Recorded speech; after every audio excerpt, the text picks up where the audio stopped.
that are not, I don't know, adding up.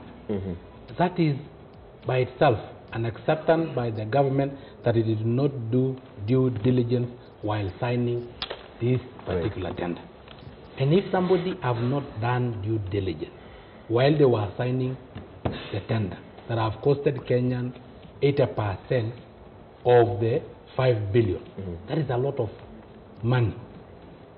If the president is listening, that his officers did not take due diligence, they only sign that they have detected some clauses that are not adding up, then somebody should be at home. Somebody should have been sacked long time ago, whether it was from Macharia or Murugaru, who, whether it is Sicily, outgoing or incoming, but what is there is that due diligence was not followed up, and the president should sack all the PSS, CSS that were involved in this particular deal. If we are in countries where morality is and integrity from government officials was there, then they should have even resigned before they are being sacked. Because how can you sign a paper you do not read, only to come and read later and realize that you are called? And it's not your own money. Right. It is Kenyan money. So you are doing this one on behalf of 50 million Kenyans, and you do not follow due diligence. They should have resigned if they had morals. You know, Kenya, immorality is the in thing. Morals they don't have. Or America candle. Lastly, Jeff, Honorable would have said we should support the cancellation because sometimes they have realized. To me, we should not support the cancellation. We should support government officials following due diligence.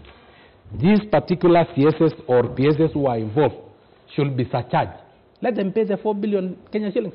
Anybody, the procurement officer, anybody who was involved in reading, rereading, writing of that particular agreement or clauses, what they claim, that particular document, let them be surcharged so that no one else again can come and say, we have noticed. We have, kwani umepata macho baada ya kusaini? Ama ulikuwa tu bado na macho? Ama ulienda masomo ukaongeza akili na yenye huko nayo wakati yenye ulikuwa na sign? We need people who are intelligent enough who will follow due diligence in the government. Okay, I'll come to Fred on this as well, because again, it's been a point that has been spoken about even as we go around the country having the BBI rallies. Yet, these are not things that we need to talk about, pushing for a referendum. These are the low-hanging fruits that we can deal with right now. Why aren't we seeing that happen even as we push for the referendum? Because if really the spirit that we have is to push this through, we should be seeing, tougher stances as far as such instances are concerned. There will be no referendum. We did not. The government of Kenya has lost money through procurement. A lot of times. A lot of money, in billions. And the drafters of the Constitution of Kenya 2010 came up with an article, 227, Procurement of Public Goods and Services. And in that article, that's how we developed the Procurement Act.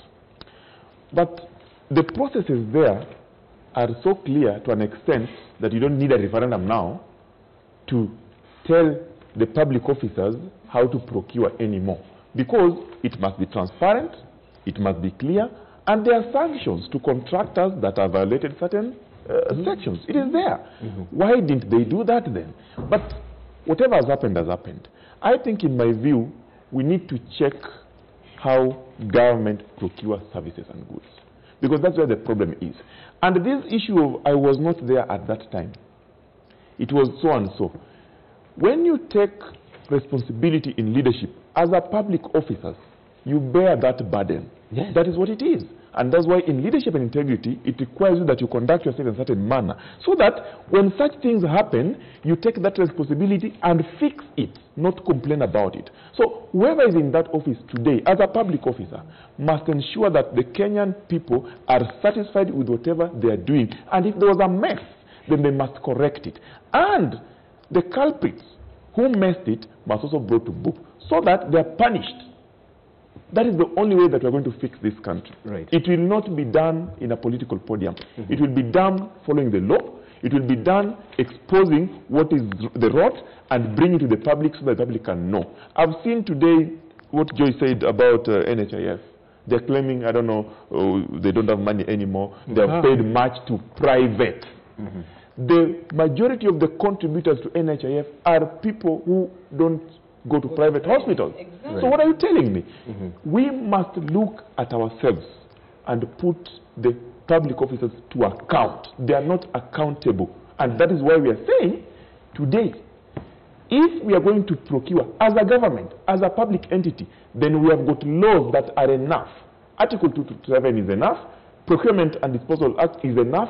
Follow it. And if you violate it, there are consequences. Right. That's it. Even as you talk about... one Regina. 30 seconds each. Yes. Let me start. Why should the government insure its own staff so that they can have the NHIF insurance card to use on private hospitals? So why don't they just public health insurance for every public officer? There should be no health insurance. Let them go to the public hospitals and use them free of charge. Because how can you work with the government that you don't trust their own institution? Why should an MP be insured only to take the public funds into private hospitals? If they don't trust those public hospitals, they should, because they are the ones who make the laws, they should make the laws to make sure that those public hospitals are better than private hospitals. If they cannot, let them suffer in the queue of public hospitals. Exactly. Of course, and Songoka has never come out to revoke his insurance card in Parliament. No, I use public hospitals as well. I use public schools for my kids. Me is all my kids 10 million inpatients. Okay, that's aside. That's not what I wanted to say. Number two, let also the president come out and read a riot act to all the public staff or the public officers, either especially senior procurement officers and all that. He started it, but he should now entrench it. Let him embolden his own men against the corrupt political leaders using these offices. And I'm very sure, even if you go back, I'm just saying, if you can investigate deeper about the cancellation of this contract, then you realize there are some political undertones in it. So let him come out and embolden his own staff and tell them they need to work professionally and not through these political conmen who go around offices to try and influence a certain contract. No, but let's put some clarity. When public officers do something in good faith in the course of their duties, they're not liable for their actions or inactions as long as they followed due procedure and they did it in good faith. Where they become culpable and where the question about going back becomes important is where you are shown to have acted fraudulently or negligently, then you must be called to account, either by being relieved of your duties because you're obviously incompetent, or where there's criminal culpability where you're trying to actually make a back off the public coffers, then you can be criminally prosecuted. So there is a level to which public officers are immune from the consequences of the actions that they do when they follow due procedure and they act in good faith. But when they act negligently, they ought to be relieved of their duties, not transferred to a place they are transferring problems. And when they have acted criminally, they ought now to be criminally culpable. That's what the president ought to do. It's called protection of public officers. Yes. Follow this, good faith. How do we measure the good faith? Do you have a barometer or a good faith meter? I want us to move on to our last story of the day, and this is concerning the revamped Punguza Mzigo Kenya draft bill that's now been brought forth. Some of the proposals in there: abolishing the Senate, wants to abolish deputy governor's posts as well, increase allocation to county governments to 50%. Is second time the charm? Have they learned the lesson this time round as they go in? I think so, because that's what I had Kuru saying yesterday, is that now we are drawing from the lessons that we learned from round 1, and we've come round 2. Now they had a clearer 10-point plan. It wasn't, sorry Fred, all over the place like last time. We're trying to deal with everything at once, and that was part of the failure, I think, of the first time round, because there are things you could see in the bill that were like really good, and there are things you could see in the bill that you're like, oh, how is this going to work? So you have, this time round, I think they have a certain, and it's one of those things where, now that it's coming in the backdrop with what is happening with BBI, if the BBI team is smart, what they would do is read what Punguza has proposed and incorporate it in BBI. If they're going to push through a referendum to ensure some of these things are there.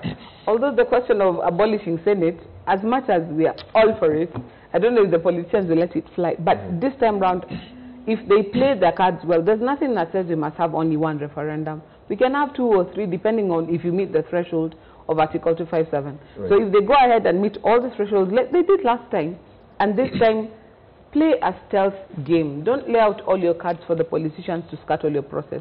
By the time you're coming out to beat your chest, make sure you have the 24 counties in your pocket. But other than that, I actually wish them the best, because such conversations are healthy to keep the discourse about the people and about what people need, rather than just what the political class wants. So all the best to them. Okay, of course they've started off their process on this, but as we do know, it gets very political, as we saw the first time round with the Punguza Mzigo bill at the county assemblies. Honorable Ouda, with what's going on right now with BBI rallies every single weekend, what space does the Punguza Mzigo bill have? They're ending in March. So of course, one is Punguza Mzigo. Looking at the timing, I don't think it comes along with the clean hands.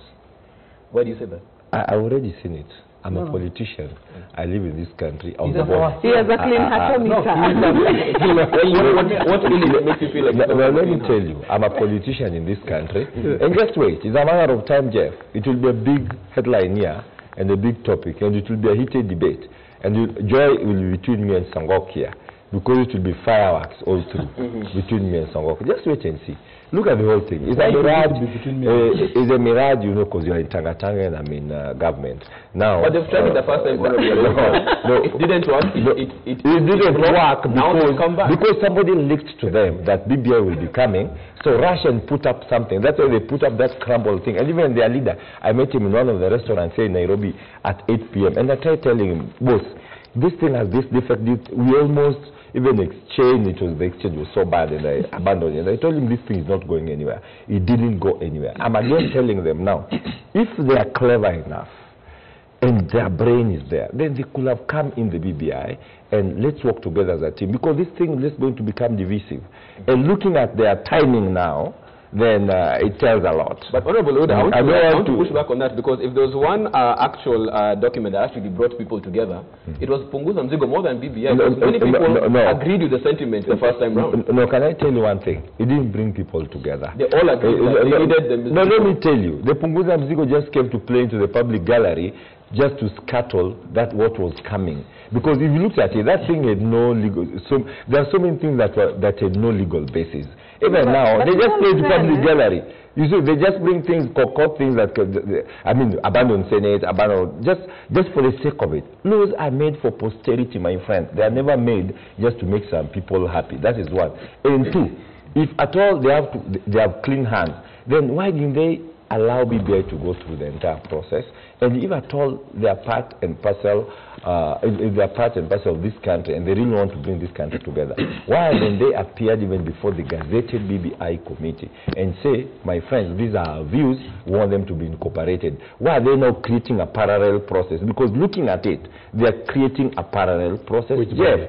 And this parallel process just looks like a bandwagon for some people to just get an exit from BBI. And that's why I'm telling you this thing, Jeff. Take it from me, I've been a politician since 1994, 95, and I'm telling you the truth. This thing is not clean, and I can tell you, personally, I support BBI, and I'm in it, and we are ready for it. We've already read it, and we are going to tackle it with the kind of muscle that is coming through. Of course, don't expect Songok to go against it. Let me hear the answer, because some of the proposals in there, abolishment of the Senate, you can increasing of funds to 50%. No, I cannot read your mind. I can only tell. Workable? Jeff, Honorable Ouda have said that he has been a politician. Yes, of course, we understand. He was a rowdy councillor once upon a time. But there is no problem about it. And again, you have said that he is the government now. And pipe dreams are also part of humanity. So that is allowed. But to me, Punguza Mzigo. from what the 10 points that they have, Right. for me, I do support it. One, it is cheaper than BBI. We are not using any money. I don't know where my friend is getting money. You are getting sponsorship. Before they come to county assemblies, we don't really use money as a country. So for us, it is cheaper for us. And considering our wage bill at the moment as a country, 53% of all our revenue goes to the wage bill. Yet the 47% that is remaining is what we need for hospitals, we need for infrastructure like roads, we need for schools, we need for electricity connectivity. It is not possible. Right. Until we reduce our wage bill. And the way to reduce the wage bill is not to waste first of all money in so many other fronts, saying this one is BBI, this one is whatever. If Punguza Mzigo come with no expense, we will support it. And again, from the name, Punguza Mzigo, that literally means we are reducing the wage bill. And to me, that is where we start as Kenyans. For us to be a developed country, our wage bill must come down at all costs. Secondly, and thirdly, I don't think BBI, as it is done now, have any will to enter parliament. There's a document out there. To give it will be very expensive, and it will take time. As parliament, because I sit in parliament, and he also sit in parliament, we have not budgeted for any referendum this year. So past June, after we read our budget again, is when we may set aside money for a referendum. As it is done now, BBI is leading to a referendum. So instead of saying a train leading to nowhere, you should say BBI leading to nowhere, because until Parliament appropriate funds for a referendum, what will you use for that particular referendum? Okay. We have not appropriated funds. There is no any other arm of government that allocate funds apart from Parliament. I can assure us, let me get allocated. Let him know. They're all jumping. They're putting the cart for the horse on that particular one. Fred, I'll come to you, because even as it gets around to collecting signatures, that's not the hard part. Because they did that before and we were surprised. The political play is usually the issue, because when it went to the county assemblies, that's where it found a lot of challenges, in getting getting that particular sentiment. What are we doing this time round that's different? What will Third Way Alliance actually play to make sure the county assemblies adopt this and approve of it? Jeff, allow me to say this. Number one, constitutional amendments are meant for the people. They're not meant for individuals. Number two, Punguza Mizigo 1, that we participated in actively, had got issues that Kenyans wanted. And those issues were right from strengthening devolution all the way to fighting corruption. Kenyans still wanted that. BBI had similar issues. And BBI told us that they went to the people and the people told them this is what they want. In the BBI report, one of the summary pages, it talks of the government, the people felt that the government must now invest in the people, not in itself. That is another word for Punguza Mzigo. Today, Punguza Mzigo, what is called Punguza Mzigo Kenya, PMK, has talked about strengthening devolution again, fighting corruption, making sure there's inclusivity, enhancing integrity, and all those things. Those are also in BBI in another word. I, as Frederick Okango, have always maintained that what we need in this country, we need a national conversation. A national conversation around common issues that are affecting all Kenyans, not specific individuals, all Kenyans, because constitutional amendments are for Kenyans. And that's why here Sankok says, we must speak, and speak all of us. Now, what is different? To go through popular initiative, there are certain thresholds that you have to meet. That will not change. BBI is not a party initiative.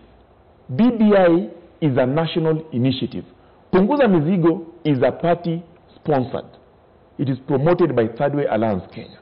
I have urged my party several times, and I've told them, if we are going to ensure that the wishes of the 1-point-something million Kenyans who endorsed Punguza Mizigo then are realized, then we must change tact.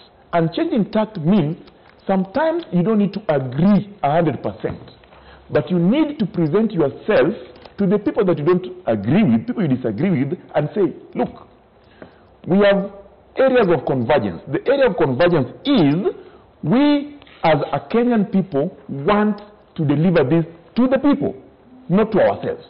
How do we ensure that? Because today, you can say BBI took over 7 issues that were raised in Punguza Mizigo. They are there. How do we ensure that the issues that are not raised, now we take them again and tell, look, we're coming in here not as lesser partners, but we're coming in as Kenyans, just like other Kenyans.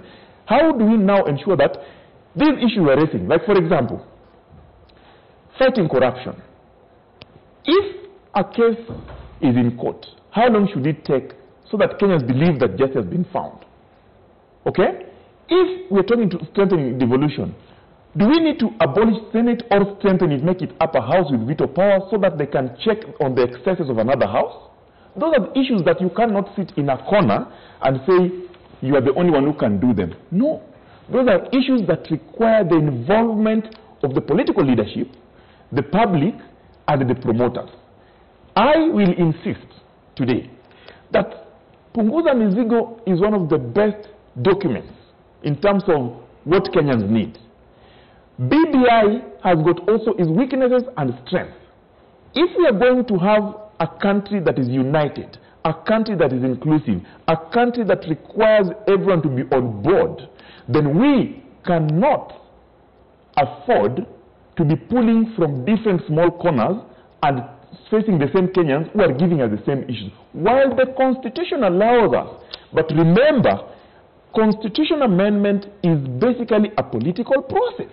And that political process requires mobilization, it requires funds, it requires movement, it requires buying in of the public. MCAs that are expected to go and pass these in at least 24 counties. Remember last time, we accused them that they were compromised. It was an allegation.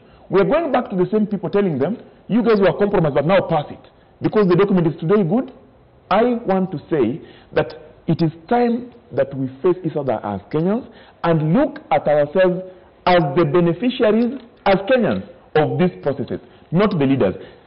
People don't agree. What they need to do is actually get the political goodwill. The political goodwill is more important. Number two, we must also be very honest.